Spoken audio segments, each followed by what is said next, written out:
Assalamualaikum warahmatullahi wabarakatuh. Halo mahasiswaku sekalian, apa kabarnya? Mudah-mudahan selalu sehat ya. Oke, pada hari ini kita akan belajar tentang kehamilan kembar. Seperti biasa, Pak Widi akan menjelaskan terkait tentang tujuan pembelajaran kita pada hari ini. Mahasiswa nantinya diharapkan mampu untuk menjelaskan tentang kehamilan kembar. Kemudian, mampu menguraikan tipe atau jenis dari bayi kembar, yakni kembar identik dan juga kembar tidak identik atau yang biasa kita kenal dengan kembar fraternal.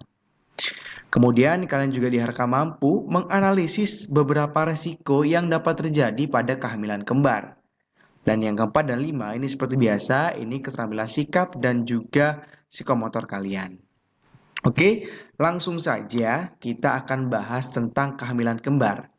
Nah, kemungkinan adanya kehamilan kembar identik itu hanya 1:300 sampai 400 kehamilan. Dari statement ini dapat diketahui bahwasanya kehamilan kembar itu bisa dibilang cukup langka. Karena dengan perbandingan 1 banding katakanlah 400 kehamilan, hanya ada satu kehamilan kembar dan itu kembar identik. Ya, nah jadi memang ini cukup langka, dapat kita simpulkan seperti itu. Kemudian, memang untuk menghasilkan bayi kembar itu tidak luput dari beberapa faktor.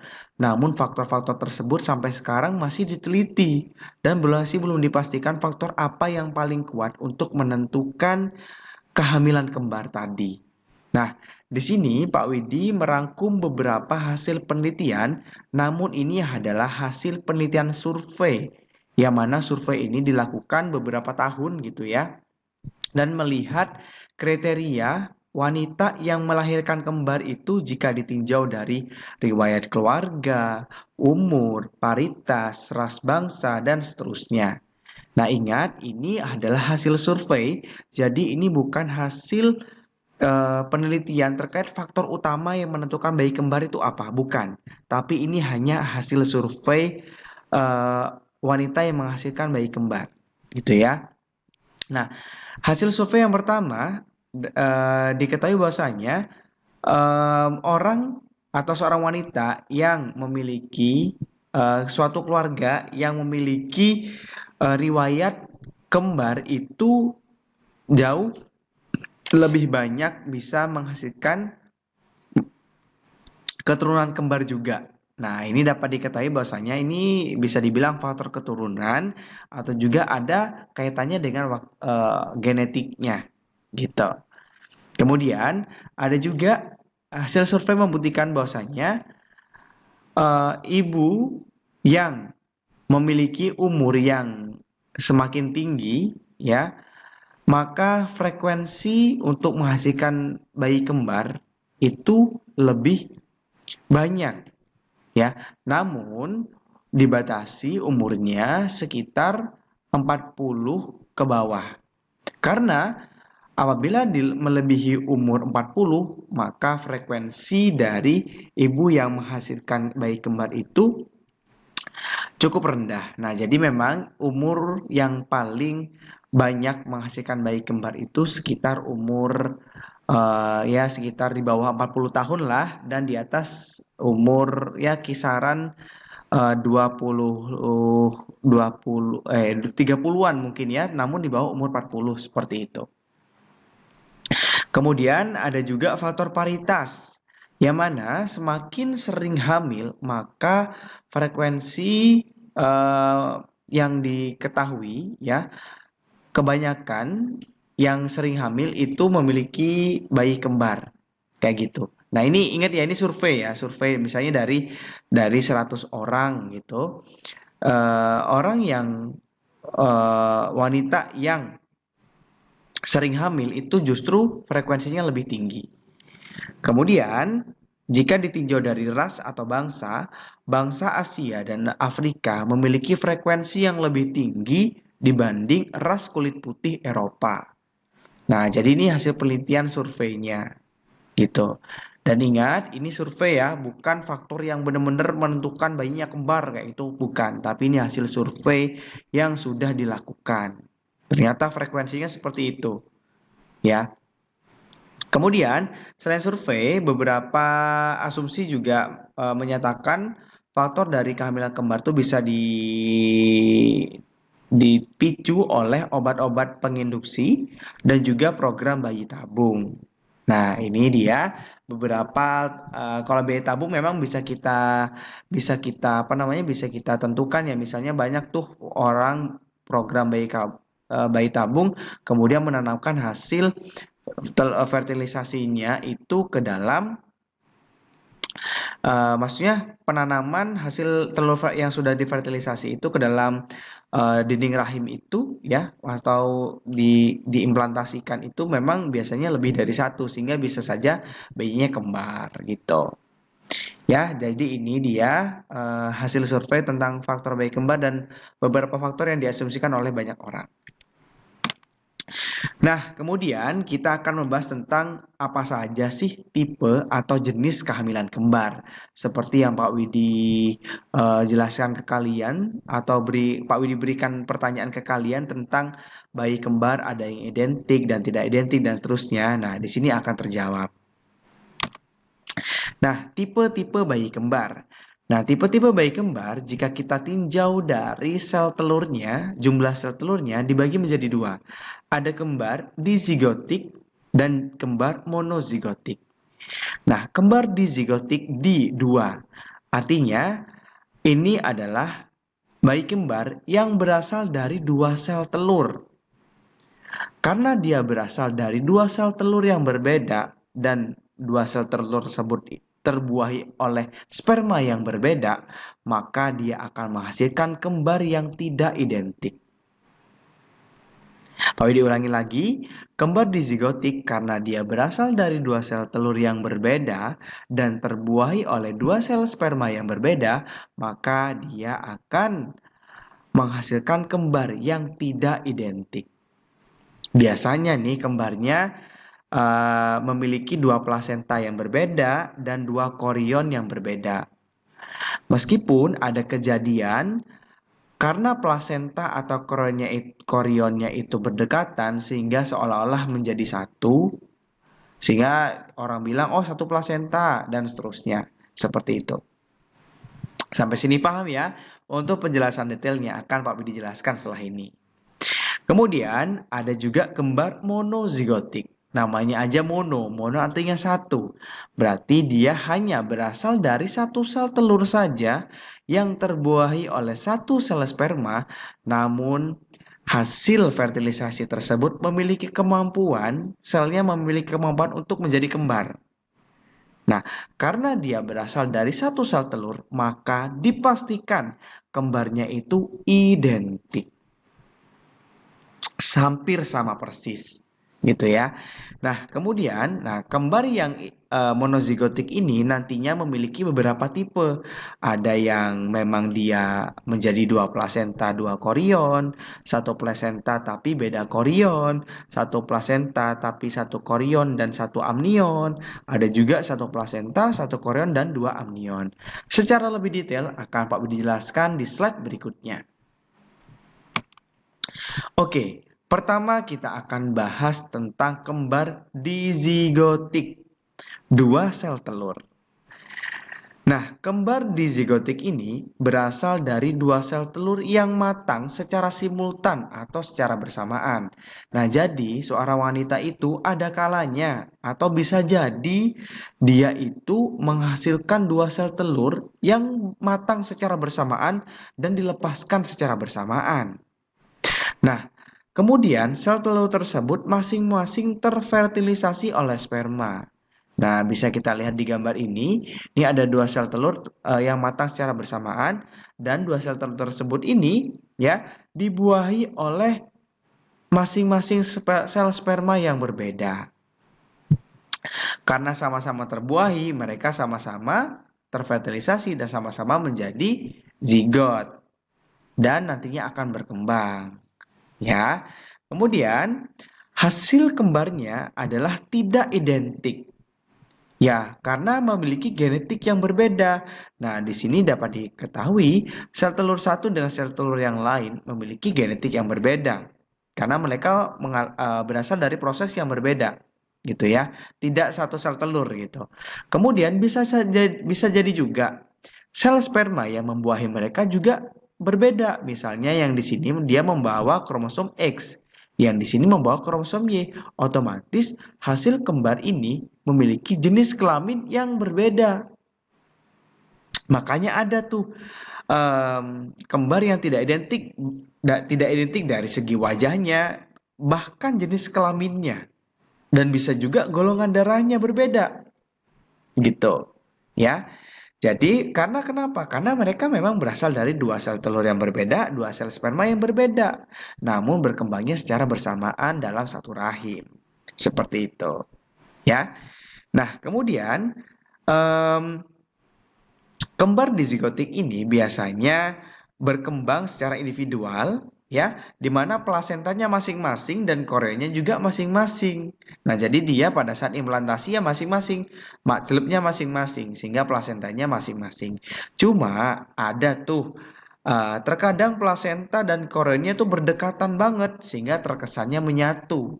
Nah, memang ada beberapa kasus yang plasentanya itu berdekatan sehingga seolah-olah menyatu. Seperti itu anak-anak sekalian, paham ya? Nah, jadi kalian saya harapkan mampu mengetahui, kalau ada kembar yang tidak sama jenis kelaminnya, atau kembar yang beda wajahnya, kulitnya, dan seterusnya, ya mereka memang berasal dari sel telur yang berbeda, dan mereka matang secara bersamaan dan terbuai secara bersamaan pula. Seperti itu. Gitu ya. Saya yakin teman kalian atau ya contoh artis Rina Nose ya. Rina Nose itu punya kembaran loh, tapi kembarannya cowok gitu. Fenomena ini sangat sering kita ketahui di sekitar. Oke, kita lanjutkan ke kembar monozigotik. Nah, ini dia kembar monozigotik. Kembar monozigotik, sesuai dengan namanya, dia itu berasal dari satu sel telur dan terfertilisasi oleh satu sel sperma. Nah, kemudian karena sudah terfertilisasi, dia akan menjadi zigot. Zigot nantinya akan memiliki kemampuan untuk membelah dan memisah menjadi dua embrio. Nah, jadi kalau pada kasus kembar identik, zigot itu sudah memiliki kemampuan untuk memisah menjadi dua embrio, gitu. Nah, jadi dia sudah memiliki kemampuan. Entah ya otomatis ya memang ada faktor genetik di situ atau faktor-faktor yang lain yang mungkin masih belum diketahui secara jelas. Itu ya. Intinya dia sudah memiliki kemampuan untuk memisah menjadi dua embrio gitu. Nah, karena dia berasal dari satu sel telur dan satu sel sperma, maka hasil kembarnya pasti identik. Jenis kelaminnya sama, golongan darahnya sama, kemudian apa namanya, warna kulitnya hampir sama dan seterusnya. Intinya karena dia memang satu sel telur dan satu sel sperma kayak itu, sehingga mereka memiliki kemiripan yang sangat tinggi gitu. Kemudian terkait perkembangan plasenta, korion, dan amnionnya itu tergantung pada waktu pembelahannya. Nah, jadi seperti yang Pak Widi jelaskan tadi, ada tuh yang plasentanya terpisah, ada yang satu plasenta, ada yang satu amnion, ada yang beda amnion, ada yang satu korion, ada yang beda korion, dan seterusnya. Dan itu akan Pak Widi jelaskan di slide berikutnya. Nah, ini dia penjelasannya. Ya, di sini ada penjelasan yang mungkin cukup berbeda ya. Jadi ini Pak Widi ambil dari dua buku yang berbeda dan di sini ada catatan hari yang mungkin saja berbeda. Tapi nggak apa-apa karena ini berasal dari buku yang valid gitu ya. Oke, kita bahas yang pertama. Tipe kembar identik dengan dua korion dan dua amnion. Nah, tipe yang seperti ini biasanya terjadi pada maksudnya, nah, tipe yang seperti ini dapat terbentuk ketika splitting atau pemisahan, ya, itu terjadi pada hari ketiga setelah fertilisasi. Nah, di sini dapat kita lihat ya, biasanya bayi kembar identik yang memiliki plasenta yang terpisah, korion yang terpisah, amnion yang terpisah, itu apabila si zigot ini ya membelah pada saat 1 sampai 3 hari. Nah, jadi pada 1 sampai 3 hari setelah fertilisasi dia langsung membelah. Insya Allah dia akan menghasilkan 2 embrio yang plasentanya terpisah.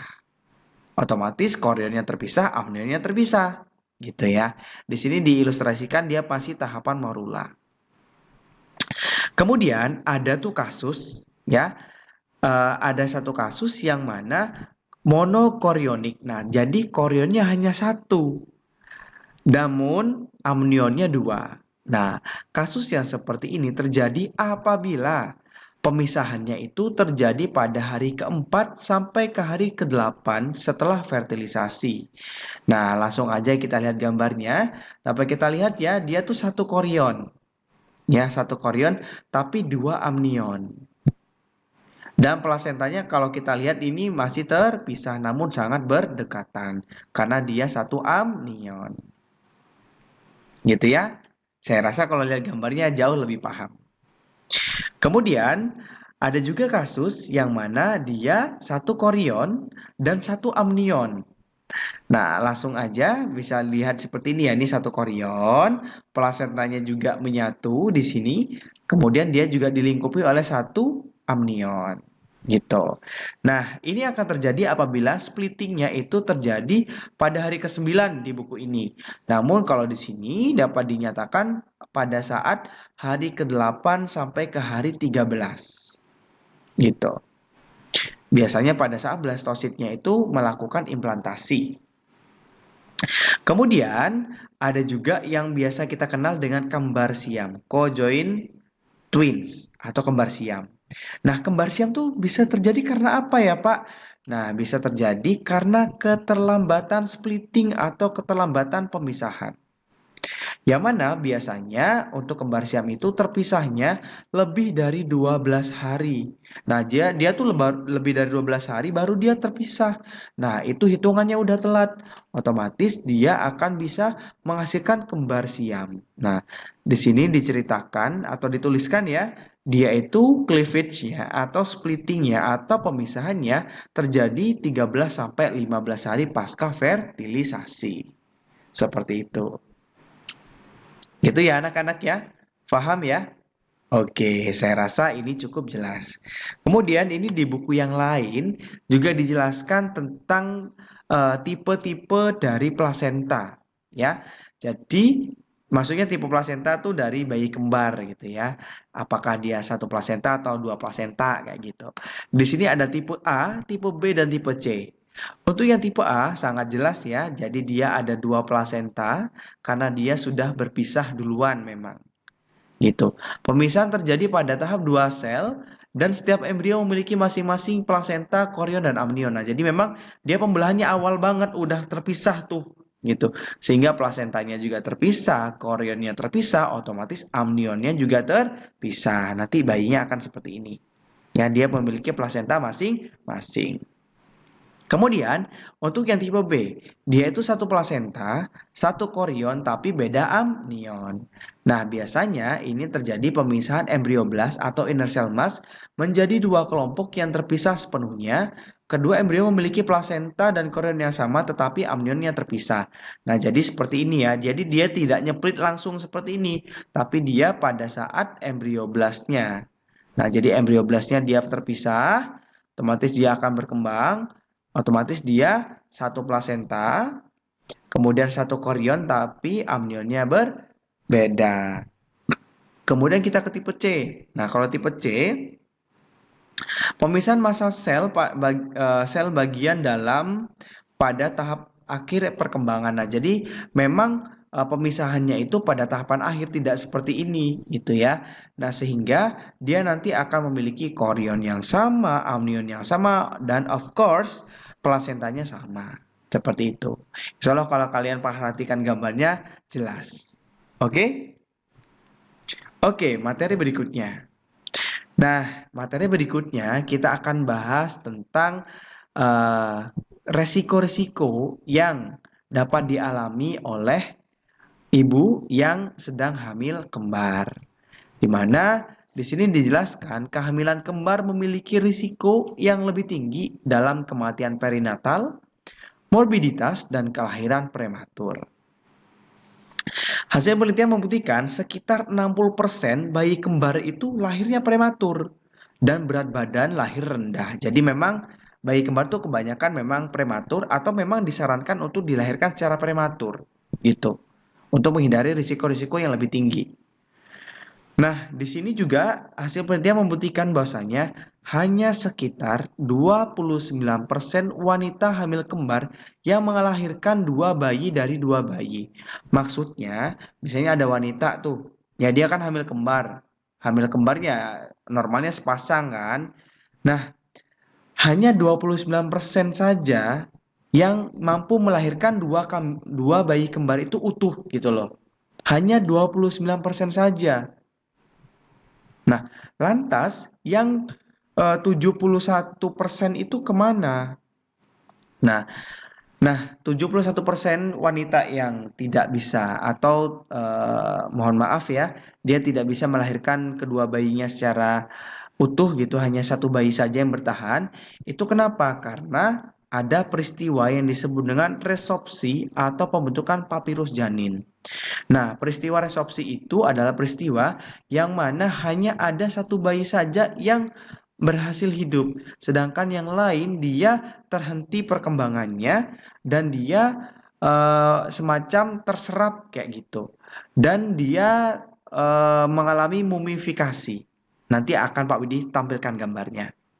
Nah, selain si pembentukan papirus janin ini, ada juga yang namanya twin twin transfusion syndrome atau disingkat menjadi TTSS gitu ya. Di mana twin twin transfusion syndrome itu bisa dibilang adalah rebutan nutrisi gitu. Biasanya ada tuh ibu-ibu bilang, oh tuh ada bayi kembar rebutan nutrisi sehingga hanya ada satu bayi yang besar yang satunya kecil kayak gitu. Nanti juga ada gambarnya. Nah, hal-hal yang seperti ini yang dapat menyebabkan kematian satu bayi sehingga 71% wanita itu hanya melahirkan satu bayi kembar saja dari dua bayi yang dikandungnya. Gitu. Itu ya, paham ya? Nah, kemudian ada juga kelahiran prematur ya. Nah, itu tadi kenapa sih Pak kok lahirnya prematur kayak gitu. Nah, itu prematur itu bisa disarankan oleh dokter karena menghindari beberapa risiko, misalnya preeklamsia atau peningkatan tekanan darah si ibu yang bisa bahaya.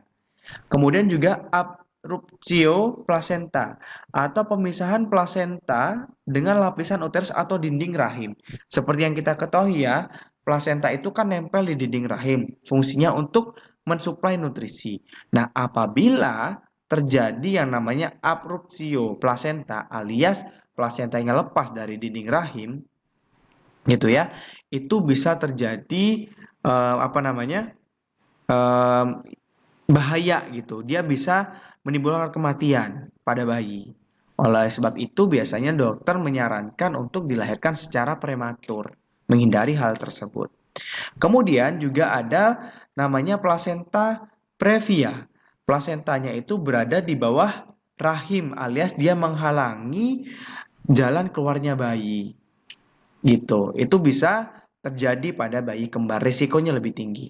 Kemudian bisa juga ketuban pecah dini, kemudian ada juga TTSS dan juga faktor lainnya. Nah, adanya risiko-risiko tersebut biasanya dokter menyarankan untuk kelahiran prematur. Gitu anak-anak sekalian, makanya memang kebanyakan dilahirkan prematur karena menghindari hal-hal seperti itu. Gitu ya. Kemudian bayi kembar itu sangat rentan sekali, maksudnya bisa memiliki peluang untuk kembar siam ya, di mana pemisahan bayi kembar yang tidak sempurna akan menyebabkan kembar siam itu tadi, yang sudah Pak Bidi jelaskan. Oke, berikutnya Pak Widi akan menunjukkan beberapa gambar yang mendukung penjelasan Pak Widi pada materi ini. Nah, ini dia. Nah, ini ada namanya fetus papiraceus yang mana ini terjadi karena adanya absorption tadi, gitu ya. Jadi hanya ada satu bayi saja yang berkembang, sedangkan yang lainnya mengalami Papiraceus tadi. Nih, one twin is larger atau satu kembaran dia lebih besar dan yang lain dia akan terkompres gitu ya dan mau terjadi mumifikasi. Nah, inilah yang disebut dengan Papiraceus. Dan dia sudah tidak berkembang gitu loh. Dia kembar namun dia tidak berkembang gitu. Ya. Kemudian ada juga yang namanya TTSS tadi, Twin Twin Transfusion Syndrome, di mana placenta vascular anastomosis produce unbalanced blood flow to the two fetus. Nah, jadi ini terjadi tidak apabila terjadi ketidakseimbangan nutrisi yang diperoleh oleh kedua bayi, sehingga hanya satu bayi saja yang lebih besar, yang satunya lebih kecil. Ini berbeda ya, berbeda sama yang ini. Kalau ini masih dua-duanya yang bertahan, namun yang satunya kekurangan nutrisi, nggak seimbang suplai darahnya. Maksudnya suplai nutrisi dari ibu melalui darahnya. Gitu, sehingga hanya ada satu yang lebih besar, yang satunya lebih kecil, seperti itu. Kemudian ini adalah gambaran dari bayi kembar siam. Ada thoracopagus, di bagian toraknya dia menyatu, ada pigopagus di bagian punggungnya ya, kemudian ada craniopagus ini di bagian kepalanya. Nah, thoracopagus, pigopagus ini ya. Nah, di sini dijelaskan bahwasanya kembar siam ini dapat dipisah, kemudian dapat berkembang normal gitu ya, apabila siamnya itu tidak pada bagian yang vital gitu. Ya, jadi misalnya seperti punggung nanti misalnya punggungnya hanya di bagian kulit saja. Nah, itu jika dipisah dia akan tidak begitu vital. Namun apabila bagian hati, bagian otak, dan bagian yang lain itu vital, maka itu sulit untuk dipisahkan.